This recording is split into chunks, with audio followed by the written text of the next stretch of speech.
Abra sua Bíblia, Apocalipse capítulo 12 essa noite. Chegamos ao capítulo 12 de Apocalipse. Apocalipse 12. E aqui eu quero fazer então alguns comentários. Quem não trouxe Bíblia e quiser acompanhar, basta erguer a mão. Nós temos Bíblias lá atrás. E se você mantiver a sua mão erguida, nós vamos fazer uma Bíblia chegar até você. Ali tem alguém pedindo. Quem quiser acompanhar, ergue a mão, a Bíblia chega até você. E eu vou brincar aqui, viu, pastor? Quem não trouxe Bíblia pode se sentar do lado de um cristão, tá bom? Capítulo 12. Um breve comentário. Nós temos estudado desde o capítulo 1 de Apocalipse e temos visto, algumas pessoas até comentam comigo, que estão impressionadas por descobrirem, primeiro, que o livro do Apocalipse não é nenhum mistério, nenhum absurdo, nada de hoje. As coisas estão reveladas com muito mais clareza para nós. Os fatos históricos já aconteceram. Então fica mais fácil entender aquilo que já aconteceu. E algumas pessoas têm comentado comigo que estão impressionadas no que estão descobrindo no livro de Apocalipse, pastor. Eu tenho ouvido isso toda quarta-feira de pessoas que disseram, pessoas que não, talvez nunca tenham estudado esse livro, estão impressionadas. E vocês estão vendo como a história tem confirmado tudo que nós estamos estudando. Aí eu pergunto, será que no capítulo 12 será diferente? Eu acho que não, né? Eu acho que a profecia deste capítulo é tão fiel quanto a dos demais. E por que eu considero a profecia deste capítulo muito importante? Não que a dos capítulos anteriores não seja importante.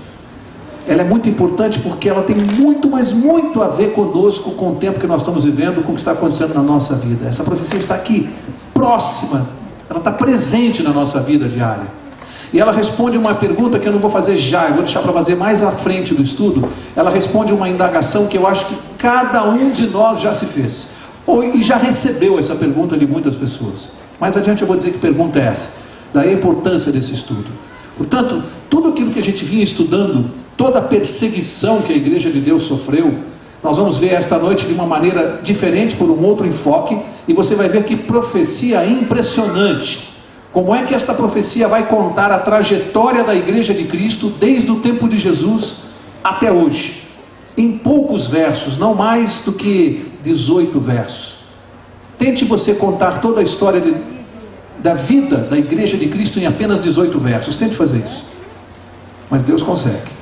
Então nós vamos ver juntos que coisa impressionante, como é que a trajetória da igreja foi descrita no tempo através dos símbolos do Apocalipse. Então verso 1, Apocalipse capítulo 12, verso 1, a esta altura do nosso estudo, muitos dos símbolos já estão mais fáceis de entender, porque são símbolos que a gente já estudou em capítulos anteriores. Então agora fica até mais fácil para mim aqui também, porque não preciso explicar cada um, tem símbolos aqui que nós já vimos e é só lembrar.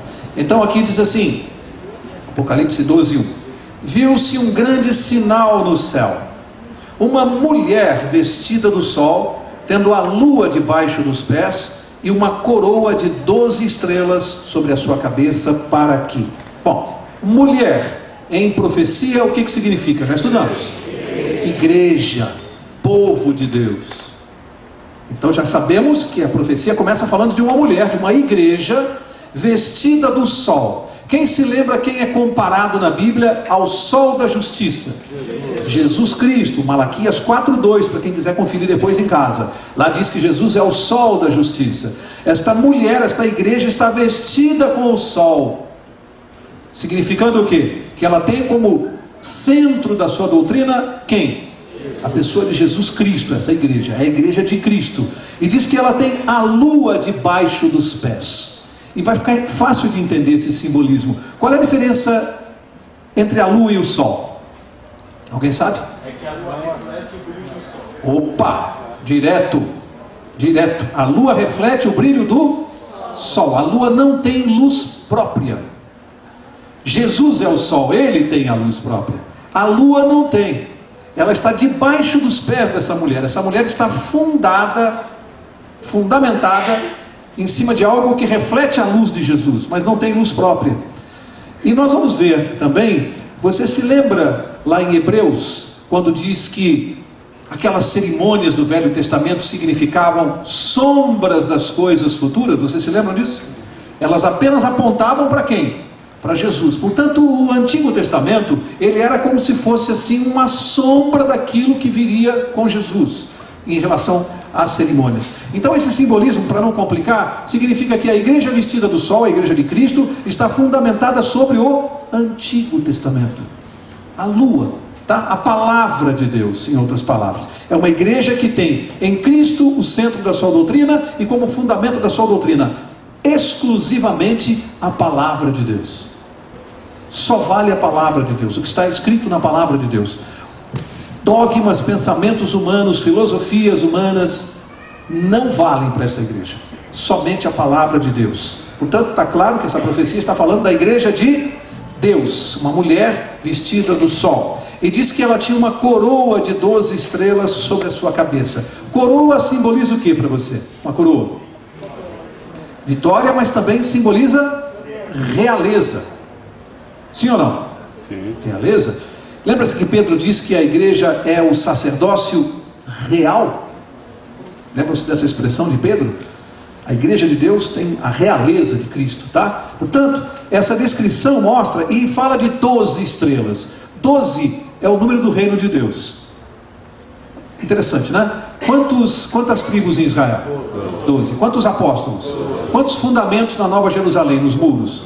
Quantas portas? Pois é. 12 é o número do reino do céu. Aqui 12 estrelas, simbolizando claramente que todo esse verso está tratando de que igreja? De Cristo.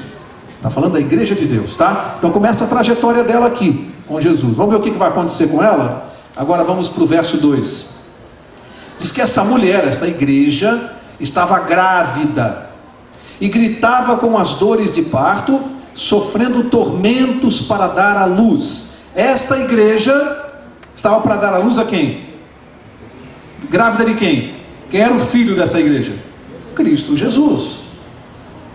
Ela sofria com as dores do parto. Por quê? Cristo ainda não tinha vindo ao mundo. Estava para vir ao mundo. Estava prestes a vir. E essa igreja estava gemendo com as dores do parto. Ok? Verso 3. Diz assim: viu-se também outro sinal no céu. Um grande dragão vermelho que tinha 7 cabeças e 10 chifres. E sobre as suas cabeças 7 diademas. Verso 4. A sua cauda levou após si a terça parte das estrelas do céu e lançou-as sobre a terra. O dragão parou diante da mulher que estava prestes a dar à luz, para que, dando ela a luz, o que queria fazer? Lhe devorasse o filho. Então vamos lá, verso 3. Viu-se um grande dragão vermelho. Quem é o dragão? Apocalipse. Diabo, Satanás. Isso inclusive nós vamos ver nesse mesmo estudo no verso 9. Lá vai dizer claramente que o dragão aqui é Satanás, tá? No verso 9. Mas nós estamos no 3, sabemos que o grande dragão vermelho é Satanás, o diabo. Diz que ele parou diante desta mulher, a igreja de Cristo. Ela estava prestes a dar à luz. Jesus não tinha nascido ainda, mas estava prestes a nascer. O que o diabo queria fazer? Lhe tragar o filho. Por que ele queria fazer isso? Ele conhecia a palavra de Deus? O diabo conhece? Conhece muito. Ele sabia pelas profecias do Velho Testamento que estava no tempo da vinda do Messias, o Cristo, sabia? Estava no tempo. Então ele estava de olho na igreja. Chegou o tempo da vinda do Messias e ele queria lhe tragar o filho. O que o diabo fez para conseguir fazer isso? Alguém se lembra? Pastor não vale responder, né? Que já respondeu aqui. Lembra-se, aqui a gente pode tirar uma lição, amigos. Mostra que o diabo ele opera através de pessoas, de poderes, nações, reis. Ele opera, ele usa intermediários, ou seja, ele instiga pessoas, ele inspira pessoas a fazerem o que ele está determinando que seja feito. Pessoas, evidentemente, que não estão apegadas a Cristo, são instrumentos dele. Então ele usa Herodes, rei, na época de Jesus, e Herodes, pasmem, baixa um decreto mandando matar todos os meninos com menos de 2 anos de idade. Você acredita que um governante pudesse baixar uma lei dessa? Sabe o que acontecia? Os guardas batiam nas portas, arrancavam os bebês com menos de 2 anos do colo das mães e matavam a sangue frio na frente dos pais. Quem que o diabo queria matar? Cristo. A ideia em matando todas essas crianças era acertar Cristo Jesus. Mas não conseguiu. Porque, nós vamos ver mais para diante, porque não conseguiu. E aqui diz que ele tinha 7 cabeças e 10 chifres. E aqui já o diabo, estudamos nas profecias anteriores, qual foi o poder que perseguiu a igreja durante todo o tempo da Idade Escura? Roma pagã e depois a Roma papal. É aquele mesmo animal terrível lá de Daniel 7, que tinha 7 cabeças e 10 chifres. Portanto, o dragão é o mesmo, utilizando os mesmos poderes que ele utilizava. Aqui se referindo ao dragão que tinha 7 cabeças e 10 chifres. Os 10 chifres, as 7 cabeças representam o Império Romano, não é? Já estudamos. E os 10 chifres, as 10 nações da Europa dividida. Tá certo? Não posso pular o verso 4 aqui, que diz que a cauda do dragão levou a terça parte das estrelas do céu e lançou-as sobre a terra. Quem são as estrelas do céu que despencaram junto com Satanás do céu? Os anjos, ou demônios, os anjos maus, foram expulsos do céu. Diz que ele convenceu a terça parte do céu com o quê? Com a sua cauda. Portanto, o que é a cauda do dragão? O que ele usou para convencer os anjos? A mentira e o engano. Então, o que é a cauda do dragão? É a mentira e o engano de Satanás. Isso aqui é a cauda do dragão. As falsas doutrinas representam aqui a cauda do dragão que gerou a expulsão desses seres lá do céu. Verso 5, referindo-se à mulher. Ela deu à luz um filho, um varão que há de reger todas as nações com vara de ferro. E o seu filho foi arrebatado para Deus e para o seu trono. Aqui fica muito claro quem era o filho dessa mulher que está grávida, uma vez que ele foi arrebatado para o trono de Deus. E quem está falando? Jesus. Só pode ser Jesus Cristo, mais ninguém. Portanto, o filho desta igreja que foi arrebatado para Deus foi o próprio Cristo Jesus. Verso 6 agora, né? Verso 6 diz assim: eu estou correndo de propósito, amigos, porque eu quero me deter um pouquinho mais adiante. Estou correndo aqui, até porque tem muita coisa que a gente já estudou. Eu quero me deter um pouquinho mais lá no meio desse capítulo. Por isso que eu estou andando rápido aqui. Verso 6 diz assim: a mulher fugiu para o deserto, onde já tinha lugar preparado por Deus, para que ali fosse alimentada durante 1260 dias. Percebe como vocês já vão se acostumando agora com os símbolos do Apocalipse? Em quantas profecias já estudamos essa questão dos 1260 dias, que já sabemos que são anos? Percebe? O Apocalipse agora você já está entendendo e situado na história. Lembra o período, quando que começaram os 1260 anos da perseguição da igreja cristã? Alguém lembra a data? 538, com o decreto de Justiniano. Quando é que terminou esse período? Só você acrescentar 1260 anos a 538, você vai chegar ao ano de 1798. Terminou com a prisão do Papa Pio VI, lá na França, na cidade de Avignon. 1260 anos, já estudamos isso, por isso que eu estou correndo aqui, né? Nós já estudamos. Então o que você começa a perceber? A igreja de Deus, antes do nascimento de Jesus. Você percebe o diabo perseguindo a igreja, querendo matar Jesus. Não conseguiu matar. Jesus foi protegido. Lembram-se dos reis magos que vieram visitar Jesus quando ele estava para nascer? E viram, conhecer. Eles trouxeram o que? Alguém se lembra para Jesus? Presentes. Sabe o que os pais de Jesus fizeram? Venderam os presentes, fizeram dinheiro para poder fugir com o menino Jesus, para sair dali onde estava ocorrendo a matança. E ele foi escondido no deserto. Cristo foi escondido para não ser morto quando ele era menino. Veja como todo o plano de Deus está funcionando. Agora a profecia avança e chega na Idade Média. Por que eu sei? Porque está dizendo que a igreja foi obrigada a fugir para o deserto. Lógico, a perseguição que ela vinha sofrendo. E nós estudamos. Ela foge e diz que fica escondida por quanto tempo? 1260 anos. Não é novidade para nós. Já estamos estudando isso há várias quartas-feiras. Percebe como a profecia vem vindo numa cronologia. Então hoje você já entende o que está acontecendo com essa igreja. Agora chegamos no período da perseguição. Vamos seguir. Verso 7. Agora no verso 7 vai acontecer uma coisa curiosa que eu vou explicar. Verso 7 diz assim: E houve guerra no céu. Miguel e os seus anjos batalhavam contra o dragão. E o dragão e os seus anjos batalhavam, mas não prevaleceram, nem mais o seu lugar se achou nos céus. E foi precipitado o grande dragão, a antiga serpente, que se chama Diabo e Satanás, que engana todo mundo. Ele foi precipitado na terra, e os seus anjos foram lançados com ele. Eu disse que no verso 9, a própria Bíblia daria a identidade do dragão. E aqui fala que é Satanás, que é o diabo. Mas interessante, que a gente que vem acompanhando a trajetória da igreja, a perseguição, chega lá no ano de 1798 e de repente a profecia abre um parênteses. É como se eu estivesse falando aqui para vocês e de repente eu dissesse assim: agora abre um parênteses aqui que eu quero fazer um comentário. É isso que a profecia vai fazer. De repente é revelado ao profeta João, escritor de Apocalipse, algo muito importante para nós. Ele foi conduzido à questão da origem do mal. Está falando da igreja, período de perseguição, de repente abre um parênteses e diz assim, se remete a um fato que aconteceu lá no passado, que a Bíblia, o Antigo Testamento já falava. Houve uma guerra no céu. Aí conta que Miguel e os seus anjos, quem é Miguel? Jesus Cristo, é o nome que é dado a Cristo. Por quê? Por que esse nome? Em primeiro lugar, esse nome só aparece 7 vezes na Bíblia. Você não vai encontrar 8, ele aparece somente 7 vezes. Sempre quando Jesus está em confronto pessoal com Satanás. Pode ver, nas 7 vezes.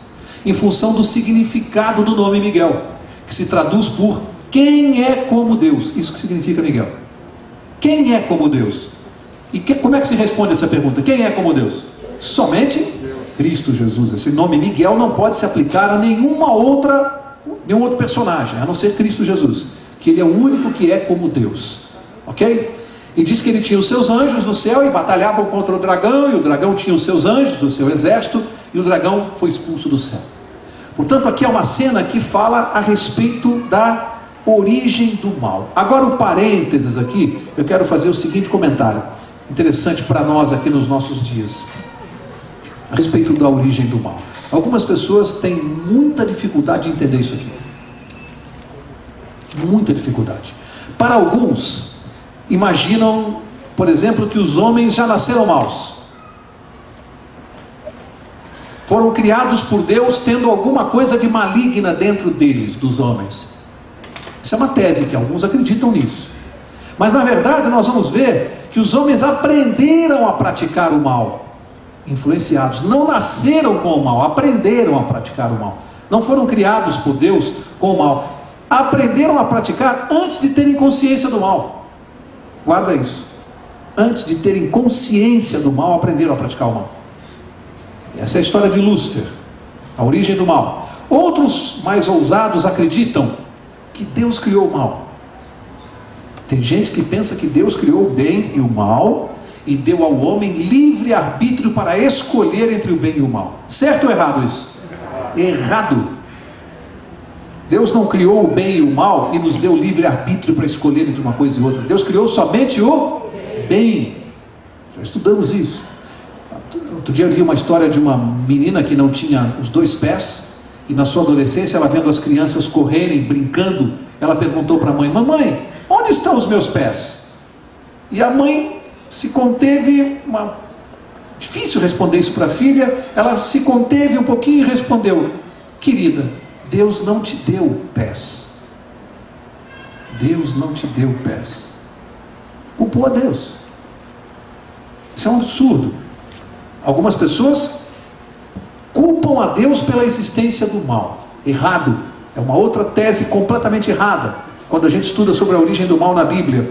Outros acreditam em predestinação para condenação. Amigos, existe predestinação na Bíblia? Sim, existe. Para salvação. Nós somos predestinados para a salvação e não para a perdição. Ninguém vem ao mundo condenado. Deus não cria alguém para ser ladrão, assaltante. Não, Deus não mandou ninguém ao mundo para ser assaltante.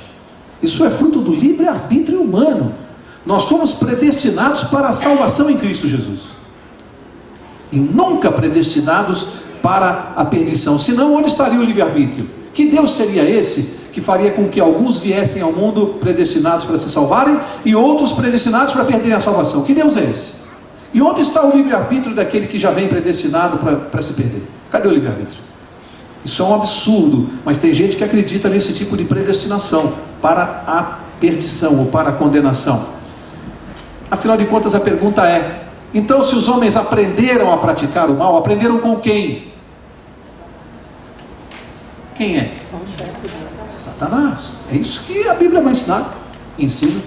Houve guerra no céu, Miguel e seus anjos, o anjo foi expulso. Aí a Bíblia depois explica o motivo pelo qual ele foi expulso. Ele queria o trono de Deus, queria o lugar de Deus, teve inveja de Deus, inveja do Filho de Deus, porque na verdade a questão de Satanás é com o Filho de Deus.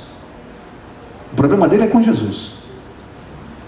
E em função disso, diz a Bíblia que ele era perfeito, foi criado perfeito, tinha um caráter perfeito, até que se achou iniquidade no caráter dele. E aí é um mistério. A Bíblia não explica como é que o mal entrou no coração de um anjo perfeito. Isso é um mistério. E aí este anjo passa a influenciar para o mal os seres celestiais e depois os seres humanos. Portanto, o homem aprendeu a praticar o mal influenciado. E hoje, lógico, o mal está na nossa natureza. Mas é importante entender isso que eu estou dizendo aqui. Olha, outro dia eu vi uma coisa interessante. Alguém já viu aqui pista de aeromodelismo? Sabe o que é?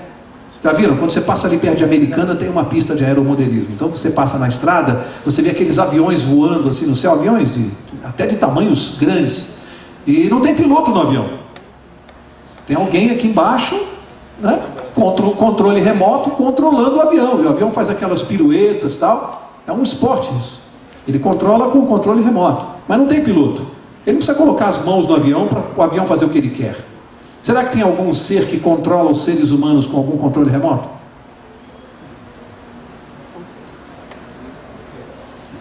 Será que tem gente sendo guiada pelo controle remoto do diabo? Vai lá e faz isso, faz aquilo, fala isso, fala aquilo, faz o que eu estou mandando, aqui ó. Tem gente que acredita que isso é possível fazer com um avião, e é. E com os seres humanos, é possível fazer? Não é para pensar? As minhas atitudes é que vão dizer se eu sou teleguiado por um controle remoto ou não. As minhas atitudes. Conhece aquela história do sujeito que foi na banca de jornal comprar um jornal? E aí o dono da banca deu uma resposta meio atravessada. Ele estava com um amigo. E ele sorriu, brincou, falou: pois não, está aqui o dinheiro, pagou o jornal cantando, e o dono da banca de cara amarrada. Ele disse assim: você compra jornal todos os domingos aqui nessa banca? Compra. E esse sujeito te trata todo domingo desse jeito, mal educado e carrancudo? Falei: é o jeito dele. E você continua comprando jornal aqui nessa banca? Ele respondeu: eu não vou permitir que ele determine como eu devo me comportar.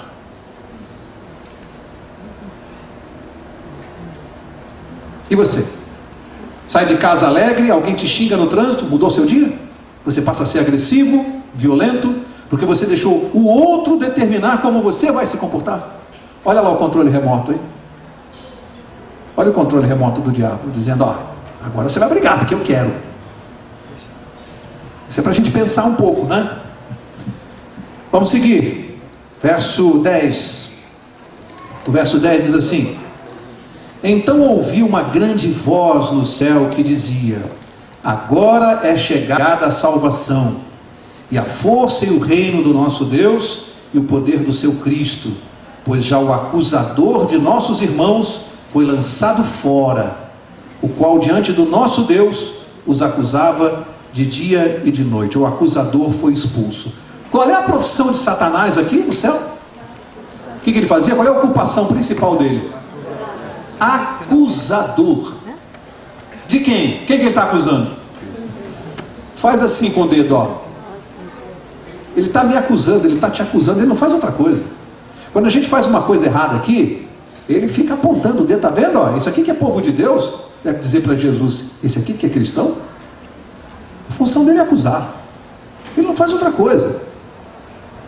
Ele não tem outra atividade, é dia e noite, diz a Bíblia, que é o acusador dos nossos irmãos.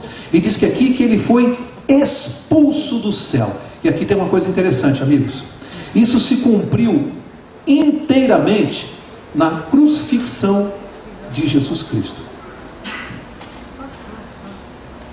Ele foi expulso do céu definitivamente, foi negado o seu acesso definitivamente ao céu quando Jesus morreu na cruz. Por quê? Porque até a morte de Jesus ele tinha acesso ao céu e vivia indo lá nos acusar. Lembra lá no livro de Jó, que ele se apresenta como representante de que planeta? Ele tinha acesso ao céu. Na morte de Jesus na cruz, cumpre-se esta profecia. Ele foi expulso do céu, definitivamente. Agora ele não tem mais acesso ao céu. Por quê? Porque quando ele matou o Filho de Deus na cruz, neste exato momento, todo o mal que ele representava foi desmascarado perante os anjos. Ele se revelou um homicida. Todos os planos que ele tinha, as ideias que ele tinha, se demonstraram totalmente malignas quando ele matou o Filho de Deus. Ali ele não conseguiu mais a simpatia dos anjos, de ninguém. Ali ele foi desmascarado. E a partir dali, com toda a autoridade, Deus proibiu o seu acesso ao céu. Guarda isso. Foi na cruz que Satanás perdeu acesso ao céu. Na morte do Filho de Deus. O acusador foi expulso. Antes da morte de Jesus, ele ainda tinha acesso ao céu, como a Bíblia retrata. Tá certo? Verso 11. Eles o venceram pelo sangue do Cordeiro e pela palavra do seu testemunho. Não amaram as suas vidas até a morte. Pelo que alegrai-vos, ó céus, e vós que nele habitais. Ai dos que habitam na terra, e ele tem grande ira, sabendo que pouco tempo lhe resta. Engraçado não, né? Terrível. É que a Bíblia diz que os seres celestiais, os anjos, festejaram que ele não podia mais vir ao céu. Por quê? Porque eles não queriam mais presenciar o acusador acusando aqueles pelos quais Cristo morreu na cruz. Eu e você. Os anjos não têm prazer nisso. Não admitem isso, que aqueles que seguem a Jesus sejam acusados. Os anjos não querem isso. E quando ele foi permitido o acesso dele, houve um alívio no céu. Ele é um ser indesejável. Houve festa. Mas a Bíblia diz assim: ai dos que habitam na terra. Ele desceu até vós e tem muita ira. Pouco tempo resta para ele. Tem muita ira. Ele está aqui, no nosso mundo. Isso começa a explicar o que está acontecendo no mundo hoje. Começa a explicar os problemas da nossa vida, da minha e da sua. Um diabo irado com raiva. Raiva de quem? De quem ele tem raiva? Do povo de Deus. Do povo de Deus. A raiva dele é do povo de Deus. Ele não está com raiva dos caras que estão assaltando na esquina. Ele não tem raiva de estuprador, de assassino, de bandido. Esses ele não tem raiva. Ele tem raiva, amigo, de quem está aqui dentro. Tem raiva. Irado. A Bíblia diz assim: ai de vós que estão aí na terra, porque é contra vocês que ele está muito irado, está muito nervoso. Sabe por quê? Pouco tempo lhe resta. É um derrotado. É um derrotado. Foi vencido. Nós só estamos esperando acabar o jogo. É como se fosse um exemplo assim, ó. O jogo está no fim. Tá, Copa do Mundo está 5-0 para o Brasil. 40 minutos do segundo tempo. Você está preocupado com o quê? Você está contando para acabar o jogo. Sabe aquele adversário perdido que começa a dar butinada, pontapé? É isso aí, está derrotado. Já perdeu o jogo. Mas aqui tem uma ilustração legal também, hein? Imagine nesse exemplo que eu dei, aqui, 5-0 para o Brasil, 40 do segundo tempo. Imagina que eu estou no banco de reservas. Estou assistindo o jogo. Aí o técnico olha para mim, faltam 3 minutos só, está 5-0, o jogo está ganho, diz assim: Mauro, vai lá, você vai entrar. Você vai substituir o Ronaldinho Gaúcho. Pretensão. Olha só, amigos, olha só. O que vocês acham? Eu vou entrar em campo como o jogo já está ganho? E vou ficar chutando a bola para o lado, não corro, não vou, estou desanimado? Ou nesses 3 minutos eu vou jogar tudo o que eu sei? O que vocês acham? O que vocês acham? Pois é, mas eu quero dizer para vocês que o jogo já está ganho sim. Nós estamos nos 42 do segundo tempo e Cristo pediu para nós entrarmos e fazermos a nossa parte agora, para contar essa história para os outros. O que nós estamos fazendo, hein? Tocando bola para o lado, sem nos esforçarmos? Ou você está dando tudo o que pode? O filho varão, Verso 14: foram dadas à mulher as 2 asas da grande águia, para que voasse até o deserto, ao seu lugar, onde é sustentada por um tempo, tempos e metade de um tempo, fora da vista da serpente. Olha só, ele foi expulso do céu, não tinha mais acesso ao céu. O problema dele era com Jesus, não conseguiu derrotar Jesus aqui na terra, perdeu. Lembra a profecia de Gênesis 3,15? O que aconteceria com o descendente da igreja? Feriria a serpente aonde? Como é que você mata uma cobra? Cabeça. E como é que os descendentes de Satanás atingiriam a serpente? De que maneira? Calcanhar. Você mata uma cobra no calcanhar? Nem sei se cobra tem calcanhar. Mas não acontece nada se você ferir alguém no calcanhar. Mas a serpente seria ferida na cabeça. Perdeu a batalha aqui para Jesus. Ele está irado. O que mudou a partir do verso 13? Até o verso 13 ele quer tragar o filho da mulher. Até o verso 13. O foco dele está no filho. Perdeu a batalha, perdeu o acesso ao céu. O foco virou para quem? Para a mulher. Para quem? Faz assim com o dedo. Ai daqueles que habitam na terra. A bronca dele agora é com a igreja. Com Jesus não tem mais jeito. Agora a ira é em cima da mulher. Ele quer atingir a mulher. Não conseguiu atingir o filho, quer atingir a mulher. E aí o que acontece? Deus vai deixar? O que Deus fez? Pegou a mulher, escondeu a mulher onde? Segundo a Bíblia? No deserto. Por quanto tempo? 1260 anos. E aqui fala, nessa tradução, um tempo, 2 tempos e metade de um tempo. Um tempo, 1 ano, 360 dias. 2 tempos, 2 anos, 720 dias. Metade de um tempo, metade de um ano, 180 dias. Soma, 360, 720, mais 180, 1260 dias igual a anos. É a mesma coisa, 1260 dias. E um tempo, 2 tempos e metade de um tempo é a mesma coisa. Tá? 1260 anos de proteção de Deus, mantendo a igreja no deserto. Olha, 1260 anos ou 12 séculos protegendo a sua igreja, escondida, guardada por Deus. Olha o carinho desse Deus. Escondeu. Agora eu quero chamar a atenção de vocês. Durante todo esse período da Idade Média, da Idade Escura, havia uma igreja visível na terra. Sim ou não? Sim. Estava em Roma. Em Roma, agindo com grandes catedrais, grandes templos, uma igreja visível. Mas a Bíblia diz que a igreja de Deus, a mulher, não estava na terra, não, ela foi para o deserto. Ela foi escondida no deserto, ela não estava visível, com catedrais, com templos. E aí você sozinho tira a sua conclusão aí. A igreja de Deus estava escondida no deserto. Pensa só você. A de Deus estava escondida. Em outras palavras, a outra era a igreja de Deus? Não. Continua sendo a igreja de Deus? Não. Isso aí é Bíblia, tá? A gente aqui não está interpretando nada, está lendo Bíblia. Está claro que a igreja de Deus foi escondida da visão dos homens. Foi escondida no deserto. Tá? Verso 15. E o verso 15 diz assim: então a serpente lançou da sua boca, atrás da mulher, água como um rio, a fim de fazer com que ela fosse arrebatada pela correnteza. Amigos, água em profecia, o que significa? Povos. Quem quiser conferir depois em casa, Apocalipse 17:15, tá? Água simbolicamente significa povos, muitos povos, lugar muito habitado. Diz que mandou água como um rio atrás da mulher. O que ele fez?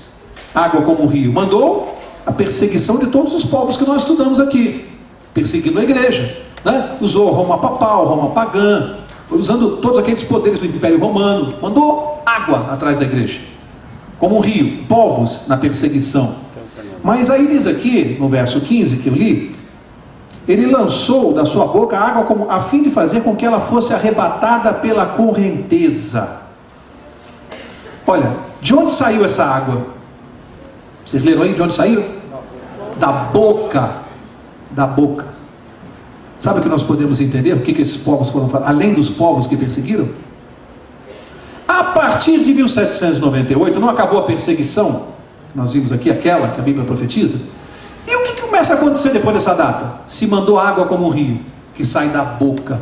Satanás descobriu uma coisa: não adianta perseguir a igreja de Deus e matar e fazer mártires. Isso não resolvia o problema.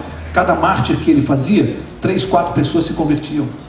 Proliferava o cristianismo. Matar cristão não resolvia o problema. O que ele fez? Sai da boca. O dilúvio sai da boca. São doutrinas através de falsos ensinadores e doutrinas falsas. Ele começa a atacar a igreja de Deus, não pela perseguição pelas armas. Agora a questão é infiltração da igreja de doutrinas espúrias, doutrinas de demônios, como diz Paulo. Ele mudou a tática. Vamos entrar na igreja e vamos tentar perverter a doutrina da igreja. Outra estratégia. Bom, até ali a igreja está escondida no deserto. Imagine um túnel, a Idade Média é um túnel assim.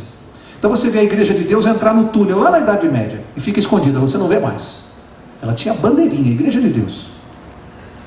Passam-se 1260 anos e pela profecia você quer esperar a igreja sair do túnel. O que você espera? Que vai sair aquela igreja que entrou com a bandeirinha, a igreja de Deus. Mas Satanás é esperto. Não sai uma igreja do túnel, não sai um vagão, sai um trem com mais de 300 vagões, cada um com uma denominação religiosa. E aí o cristão fica: ué, misturou tudo, cadê a igreja de Deus? Tem mais de 300 igrejas agora, dizendo que são de Deus. As denominações evangélicas e outras. E misturou tudo.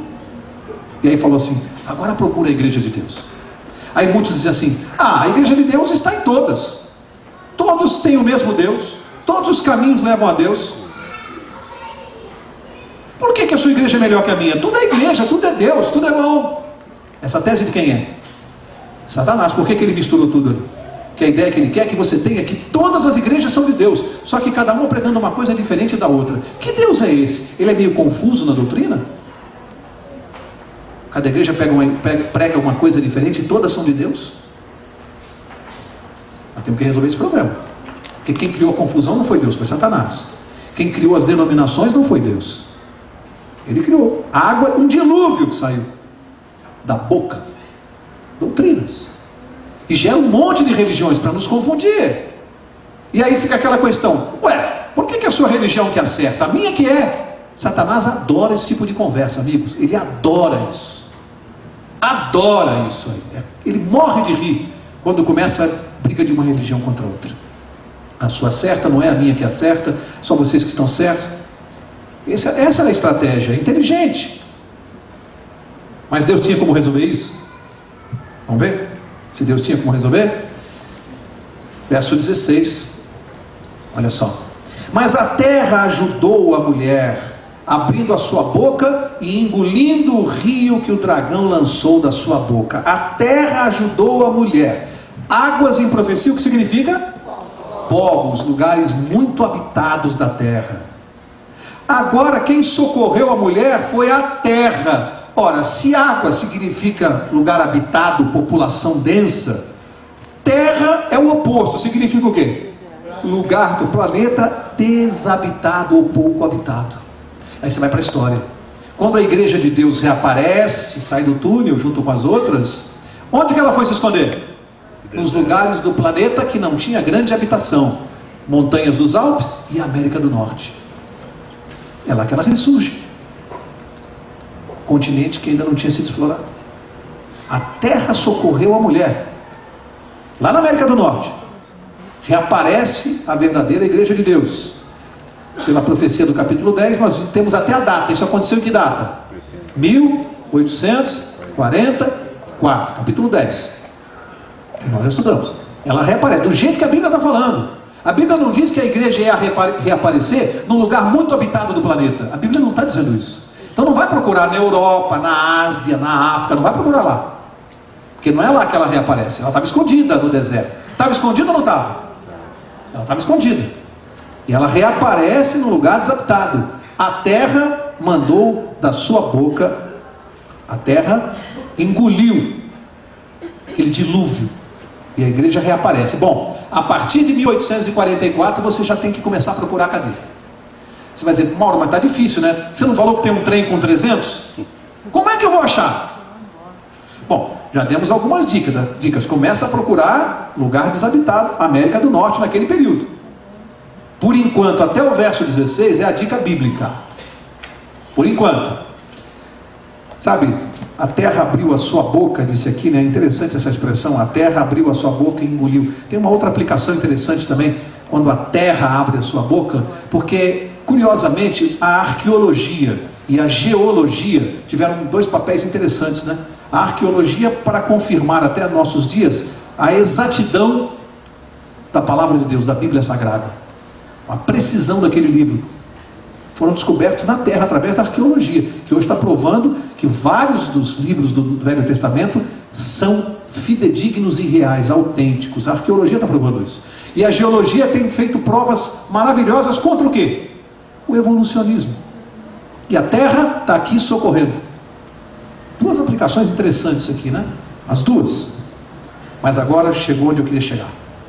Verso 17. Verso 17 diz assim: mas a terra ajudou a mulher. Não, verso 17. Então o dragão irou-se contra a mulher. Não falei que a ira dele é contra a mulher? Deixou de ser contra o filho.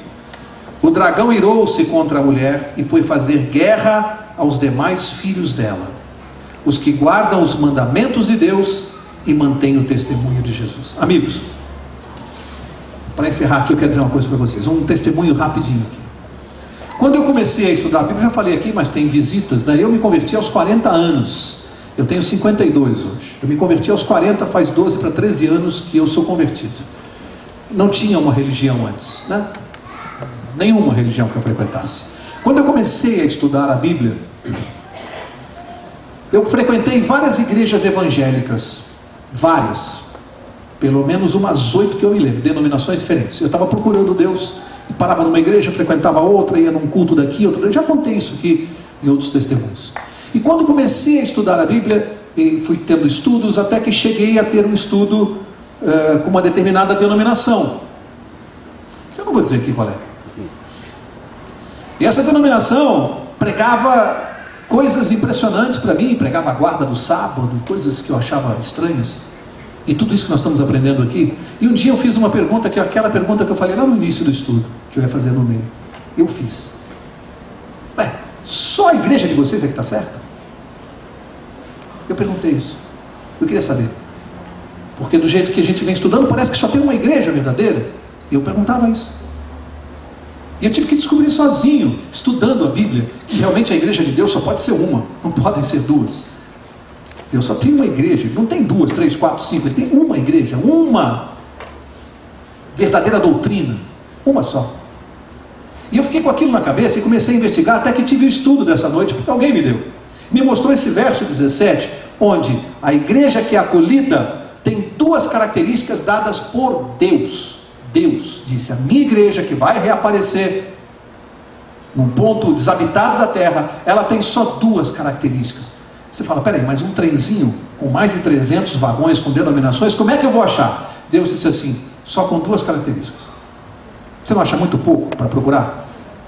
Mais de 300? Hoje são mais de 2.000, se não me engano, denominações evangélicas, segundo as últimas estatísticas aí da ONU, já são mais de 2.000 ao redor do mundo. Deus deu só duas características para você encontrar a igreja dele. Ele disse: a que guarda os mandamentos de Deus e tem o testemunho de Jesus. E aí, eu comecei a ter esses estudos, e comecei a frequentar, e comecei a procurar, eu por mim mesmo. Entrava numa igreja, sentava lá no fundo, começava a assistir o culto, e de repente eu perguntava para a pessoa do lado: aqui vocês guardam todos os mandamentos, os 10, inclusive o quarto? Não, não precisa mais, porque Jesus aboliu. Não guardam os 10? Não, não guardamos. Bom, segundo a Bíblia, eu não estou na igreja de Deus, porque ela tem que guardar os 10, é característica dela. E aí comecei a eliminar, e fui eliminando, e foi impressionante. Vê aí você na sua cabeça, você vai começar a eliminar. Pensa aí uma igreja que guarda os 10, inclusive o sábado. É a característica da igreja de Deus. E a segunda tem que ter o testemunho de Jesus, que nós vamos estudar no capítulo 19, que eu só vou adiantar, que é o espírito de profecia.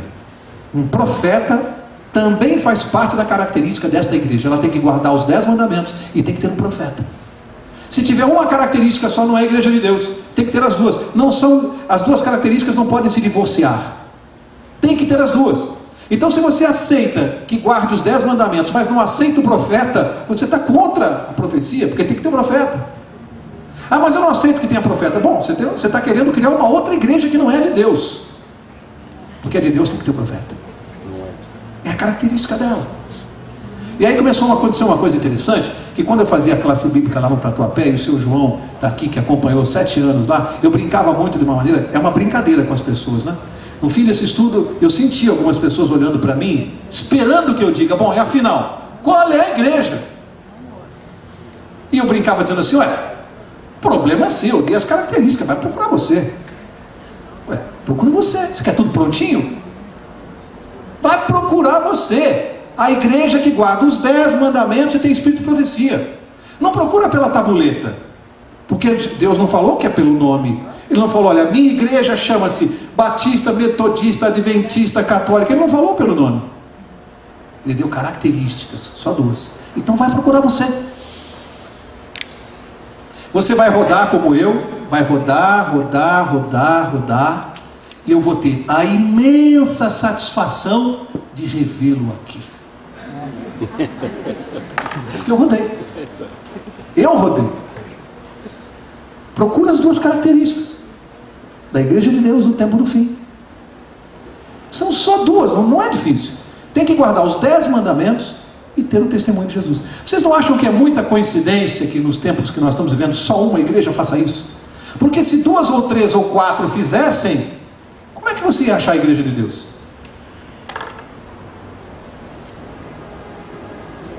Nosso Deus é incrível, não é? No mundo que nós estamos vivendo, só uma. Nosso Deus é incrível. Não era para ter mais de uma fazendo isso? Pelo menos 2. Mas só tem uma. Não adianta ficar divagando, goste ou não goste. Mas eu acho que não devia ser assim. Mas é assim. Foi assim que Deus mandou identificar a igreja dele no tempo do fim. Sai por aí procurando. Por isso que eu disse que o estudo dessa noite era muito importante para a nossa vida. Porque eu tive que rodar para descobrir pela palavra de Deus.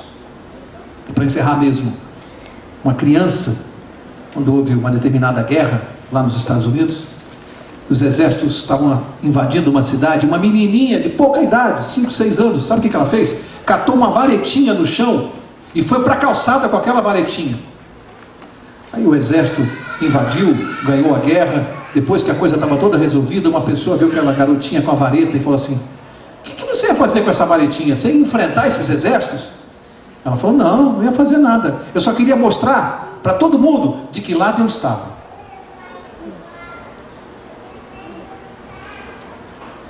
A questão para nós é mostrarmos claramente de que lado nós estamos. É importante saber de que lado você está. Lembra-se lá da profecia de Gênesis 3,15? A descendência da serpente e a descendência da mulher. São 2 descendências, da serpente e da mulher. Os nossos atos é que vão dizer se eu faço parte da descendência da mulher ou se eu faço parte da descendência da serpente. As minhas escolhas. Deus está precisando de homens nesse tempo aqui que digam claramente, mostrem claramente de que lado estão. É disso que ele precisa. A guerra já está ganha, mas ele precisa saber de que lado você está, que lado você escolheu, porque ele deixou tudo muito claro aqui. Eu vou pedir para o pastor orar.